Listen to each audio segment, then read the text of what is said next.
بسم الله الرحمن الرحيم. اللهم صل وسلم وبارك على سيدنا محمد واهله واصحابه اجمعين صلى الله عليه وسلم. هنقول لا اله الا الله وحده لا شريك له، له الملك وله الحمد وهو على كل شيء قدير. احنا عملنا لكم الرز بلبن يا جماعه بطريقه جميله قوي. نزلتوا فيديو صغير، انتوا ليه ما بتشوفوهوش بقى وتعملوا نفس الطريقه دي؟ ما فيهوش نشا. ما فيهوش نشا خالص خالص، بس هو بيحتاج لبن زياده شويه، بيحتاج حليب زياده شويه. انا ما بحبش الرز بلبن، ما بحبش احط له نشا. ليه؟ بيبقى طعمه قريب من كده من المهلبيه، فانا ما بحبش احط له نشا خالص. بالاخص هو الرز المصري كلته نشا، يعني الرز المصري كله نشا يا جماعه. الطريقه دي والله العظيم، الطريقه دي كانت امي الله يرحمها ما بنعمل الا كده. هي تقعدنا جنبه تقول لنا تعالوا افضلوا قلبوا فيه، نقلب شويه ونريح ونرجع نقلب على طول. يعني اسيبه كده 5 دقايق وادخل اقلب تاني، ونهدد طبعا النار بتبقى هاديه جدا جدا. ده حليبه هو نكمل الدسم بحاله كده، بدسمه بحاله. كنت غاليه وحطاه في التلاجة، فهو بيحتاج حليب شويه. هي اهم حاجه ان احنا بننقعه بتاع نص ساعه. بننقعه بتاع نص ساعه يا بنات، قبل ما نولع عليه. انا مش بسويه بميه وارجع احط له حليب، انا بسويه بالحليب مباشر على طول. عشان كده بيبقى طعمه مختلف خالص عن اللي بيتسوى بميه. اللي بيتسوى بميه وبتحط له شويه نشا ده ما بيبقاش طعمه زي ده. وفي الاخر بقى خالص بنحط السكر بعد حبات الرز ما تستوى. وبنحط السكر حسب الرغبة، انا مش بكتر السكر، انا عاملة كمية كبيرة بس انا مش مكترة السكر قوي. وبنحط بقى يا ماء ورد، يا بعد ما بنطفي عليه بقى دي برضو، يا فانيليا، النكهة اللي انتوا بتحبوه. طبعا هو اساس رز ابو لبن ماء الورد. يعني هي دي الاصلية، دي الطريقة الاصلية بتاعته، اللي هو بتحط له ماء ورد. وبنيجي بقى نحط السكر في النهاية، وبعدين نقلبه تقليبه ونطفي عليه. كده انا زودته حليب برضو تاني لان هو بيشرب. الرز المصري ده مهما تحط له بيشرب. وما بيستوى خلاص ما عادش بيشرب كتير، لما بالحبايه هو كده استوى. زودته بقى حليب وزودت السكر، وهنروح بقى نحط ماء ورد ونعبيه في الاطباق. خلاص يا بنات، اعملوه بالطريقه دي. انا عملت بقى اللي عملت دلوقتي، حطيت يجي 4 معالق او 5 كريم شانتاه، وهحط عليهم كريمه لباني وهخفضهم واقلبهم فيه. وشوفوا بقى الرز ابو لبن ده هيبقى عامل ايه لما تعملوه بنفس الطريقه، هيبقى طعمه ايه وشكله ايه.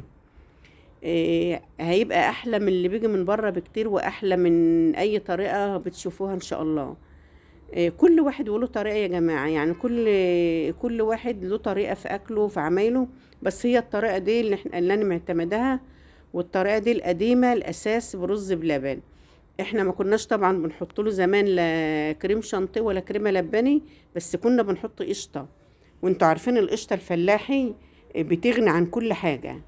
يعني القشطه الفلاحي يعني بتغني عن كريم شانتيه، عن الكريمه اللباني.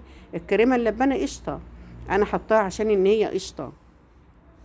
خلاص يا بنات، شايفين في حته كده غامقه ديا من ارضيه الحله سلس وعامله من، يعني كانت لادعه من حته من الجنب بس صغيره كده، رغم ان انا بقلب على طول. يعني تعملوه في حله ألمونيا يا اما السلس عاده انا عامله فيها اهي. بس اهم حاجه بيبقى عايز تقلب على طول. هنا بقى ال هنقلب بقى الكريمه مع الكريم الشانتيه ده، دي تعتبر قشطه. يعني انا عملت زي قشطه كده واقلبها فيه، وبعد كده نعبيه بقى. طبعا ده انا كنت عاملاه كده على الله، يعني اللي يشوفني يعمل زي عادي، يعني دي حاجة كويسة. الرسول عليه الصلاة والسلام قال لنا صدقوا ولو شق تمرة. شق تمرة دي يعني نص تمرة يا بنات. يعني انا مش ان انا عامله حاجة بصورها بعمل ان انا عاملة وبصور، لا. انا عاملة على اساس اللي يشوفني يعمل زيي. يعني الحاجة دي قالك تصورها عادي على الله، حد يشوفك برضو تيجي الفكرة في دماغه، يعني تيجي الفكرة ان الواحد يجيب يغرم شوية حليب وشوية رز. ويعمل شوية رز بلبن وطلعهم كده. في ناس ما بتعملش الحاجات دي، في ناس غلابة وما بيعملوش الحاجات دي. فيعني احنا كلنا بناخد من بعض، يعني الناس كلها بتاخد من بعض. اشوف حد عامل حاجة انا ما عملتهاش اعملها، حد يشوفني يعملها، كده برضو. وكل عام وانتم بخير في الشهر الجميل اللي احنا فيه ده، شهر رجب، اول الشهور الحرم. وكل عام وانتم بخير يا جماعة، تعملوا الحاجات دي وتوزعوها كده، ناس صايمة، حد غلبان بتاع، حاجة حلوة يعني. ربنا يا رب كل عام وانتم بخير، ربنا يعودها عليكم وعلينا وعلى المسلمين اجمعين بخير يا رب، اللهم امين يا رب.